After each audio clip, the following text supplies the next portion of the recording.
Bismillahirrahmanirrahim.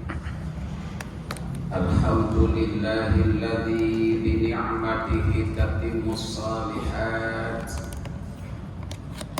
Assalatu wassalamu ala sayyidi sadat. Ashhadu an la ilaha illallah wahdahu la syarika lah. Wa ashhadu anna Muhammadan abduhu wa rasuluh la nabiyya ba'dah. Allahumma salli wa sallim wa barik ala sayyidina Muhammadin wa ala alihi wa ashabihi wa junudihi wa ansarihi wa man tabi'ahu huda ila yaumil qiyamah. Para bapak, ibu dan saudara-saudara yang insyaallah dimuliakan Allah Subhanahu wa taala. Pada kajian kita ini malam akan membahas tentang pemuda yang dicintai oleh Allah dan baginda Rasul Nabi besar Muhammad sallallahu alaihi wasallam. Saya mohon maaf untuk menyampaikan itu semua. Saya sambil duduk karena kondisi sedang kurang sehat. Allahumma shalli ala Muhammad. Saudara-saudara, kelompok pemuda yang dicintai Allah dan Rasulnya, sebagaimana tertuang dalam salah satu hadits qudsi, Allah Subhanahu wa ta'ala berfirman, uhibbu thalathan wa hubbi li thalathin asyad. Aku cinta kepada tiga kelompok manusia, tetapi aku lebih mencintai lagi tiga kelompok manusia yang lainnya. Tiga kelompok manusia ini dicintai oleh Allah dan Rasulnya, tapi tiga kelompok manusia yang ini lebih lagi dicintai oleh Allah dan Rasulnya. Siapa mereka, saudara, kelompok manusia yang dicintai Allah dan Rasulnya dan sangat dicintai Allah dan Rasulnya?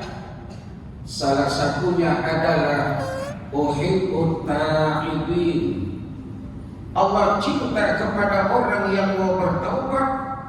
Wa hubbi li syabin ta'ibin asyad. Tetapi Allah lebih mencintai lagi anak muda yang mau bertaubat. Pemuda yang visioner bukan cuma berpikir tentang sebuah masa depan, real up thinking, state of mind, thinking about future. Tapi pemuda yang visioner adalah seorang pemuda yang mampu berpikir jauh ke depan, bukan cuma urusan dunia, tapi bagaimana urusan akhirat dengan cinta, patuh, taat, tunduk ibadah kepada Allah Subhanahu wa ta'ala. Orang yang bertaubat dicintai Allah, tapi anak muda yang mau bertobat lebih dicintai oleh Allah. Kenapa, saudara?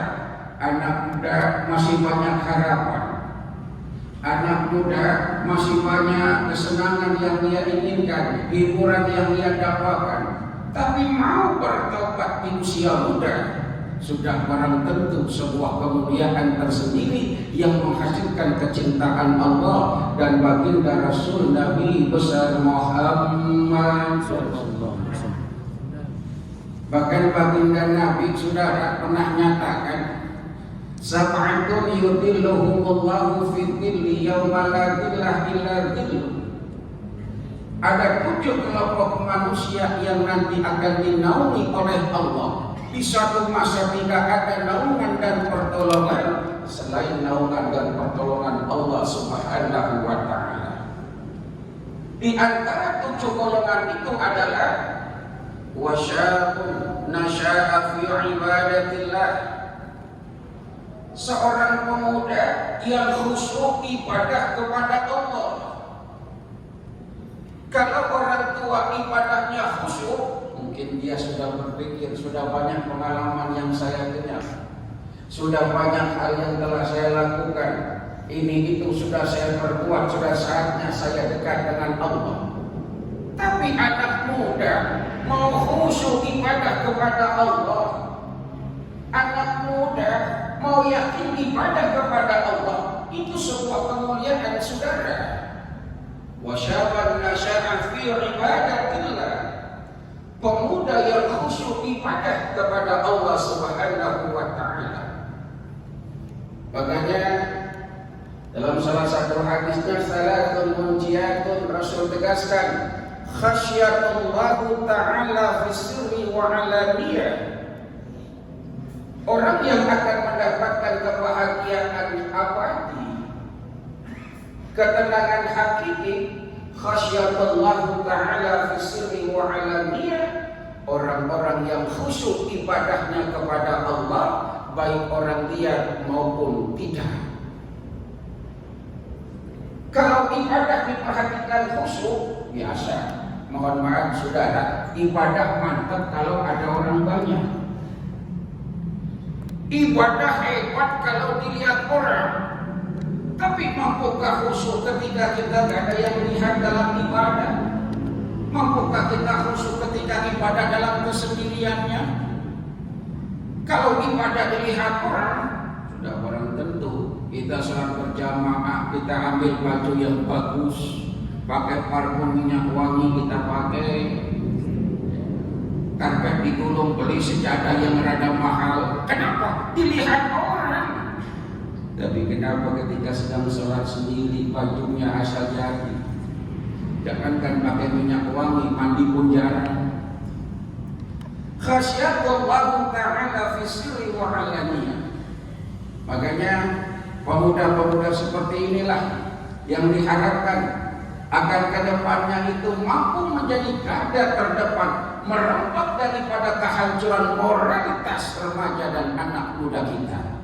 Allahumma salli ala Muhammad. Hayatul fata wallahi bil ilmi wat tuqa. Pemuda akan hidup di masyarakat bil ilmi, kalau dia punya ilmu. Makanya saudara, ayat pertama bicara iqra bismi rabbikal ladzi khalaq. Iqra artinya bacalah. Begitu hebatnya baginda Rasul walaupun Nabiul Ummi. Tapi bicara masalah science and technology, Iqra berpikir visioner. Karena dengan ilmu apapun bisa kita lakukan, saudara. Zaman maju, teknologi canggih, itu untuk orang-orang yang berilmu. Pemuda yang punya ilmu, pemuda yang akan berguna di masa depannya. Tapi ingat, wattaqah, juga pemuda yang bertakwa. Ilmu tanpa iman, tanpa takwa, science without religion is blind. Ilmu tanpa agama buta. Berapa banyak kehancuran moral terjadi. Mereka bukan orang bodoh, mereka orang cerdas. Tapi ketika agamanya nggak ada, kebobrokan yang melanda.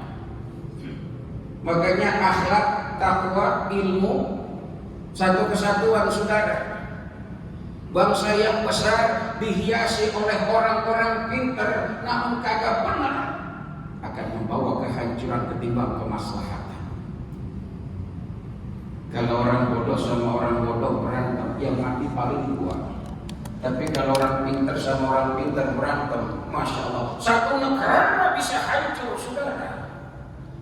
Hayatul fata wallahi bil ilmi wa tuqa.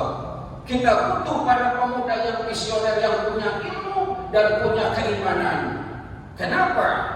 Subhanul yaum rijalul ghadi. Pemuda hari ini adalah pemimpin di masa yang akan datang. Buat kita orang tua, jadikanlah anak-anak kita pemuda-pemuda yang dicintai oleh Allah dan Rasul-Nya. Buat kita para pemuda, jadilah pemuda yang punya arti dan makna bermanfaat buat orang banyak dan agamanya. dengan apa? Hayatul fata wallahi min ilmi wa tuqa. Ramadan baru bergerak. Ini bulan tarbiyah, bulan pendidikan. Didik diri kita bukan cuma untuk rukuk dan sujud taat kepada Allah, tapi penghambaan kita kepada Allah sekaligus aplikasi sosialnya, pembentukan kebaikan moralitas kita dengan akhlakul karimah. Semoga Allah berikan kita kesehatan, kekuatan dan umur panjang dalam 1 bulan ke depan agar bisa menyelesaikan amaliyah Ramadan dengan sebaik-baiknya. Selamat melaksanakan ibadah Ramadan.